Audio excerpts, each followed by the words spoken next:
और वास्तविक सत्संग है भगवान के साथ संबंध जुड़ना, भगवान में प्रियता, वो है असली सत्संग, वो होना चाहिए। और उसके लिए स्वामी महाराज ने आज कितनी बढ़िया बात बताई कि कभी ये ना रहे कि हमारे पास समय बहुत है, समय की तंगी रहनी चाहिए। जिसके पास समय कम रहता है उसकी उन्नति होती है।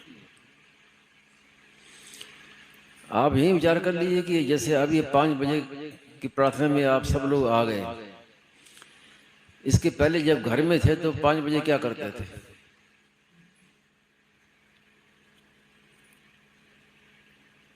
तो बहुत कम लोग होंगे जो 5 बजे उठ के प्रार्थना करते हैं, सत्संग करते हैं। वो प्राय कोई सो रहा है, कोई कैसे कर क्या कर रहा है। तो सुबह से लेकर रात तक समय की तंगी रहे, उसकी उन्नति होती है, खाली समय नहीं जाए। और ऐसे ही अधिक पैसा होता है तो उसके द्वारा भी दुरुपयोग होता है, पैसे का प्रमाद होगा। सोचते हैं कि हमारे पास पैसा ज़्यादा हो जाए तो हम ये दान करेंगे, ये कार्य करेंगे, वो कार्य करेंगे, लेकिन जब पैसा ज़्यादा होता है तो फिर वो काम होता नहीं है, केवल एक वहम है।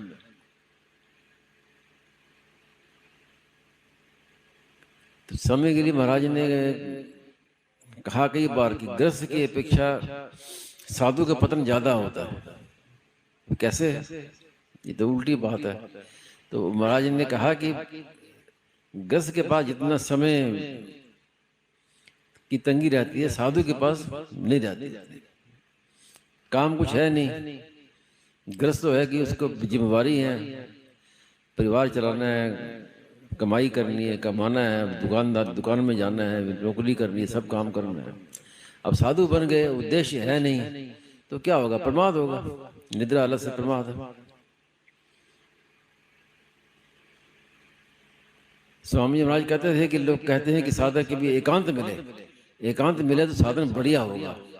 तो स्वामी जी बोले कि मैंने देखा है, खुद देखा है कि एकांत मिलता है तो नींद बढ़िया आती है। साधन हो चाहे ना हो तो नींद बढ़िया आती है, प्रमाद ज्यादा होता है।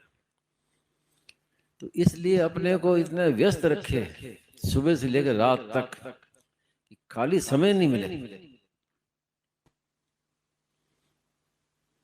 तो उसकी उन्नति अवश्य होगी साधक की, किसी भी मार्ग में हो।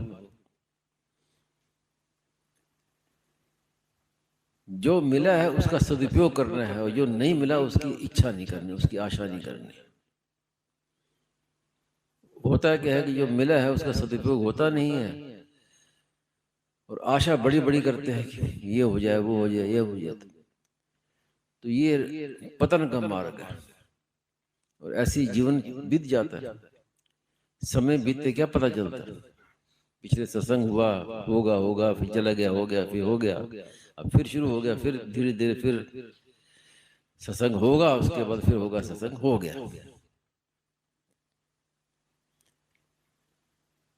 तो इतनी तेजी से मृत्यु संसार सागर कहा ना, हर चीज जारी है, तो इसका जितना भी लाभ हो सके लाभ उठा लो।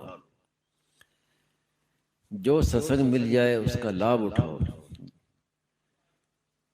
पुस्तकें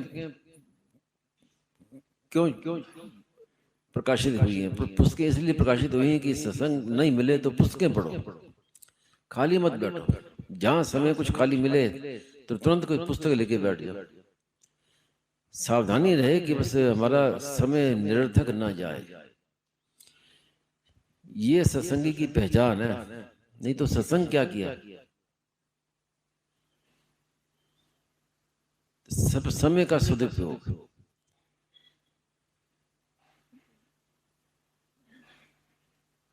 समय का सदुपयोग के लिए ही स्वामी महाराज ने पंचामृत कहा। पंचामृत क्या है? वो भी तो यही तो है कि खाली ना बैठे। अब हम भगवान के हैं, भगवान से संबंध जोड़ लिया तो अब भगवान का काम करना है। अब ये तो है नहीं कि आप भगवान के हो गए तब आराम से सो जाओ। काम भगवान का करना है सब, निरंतर।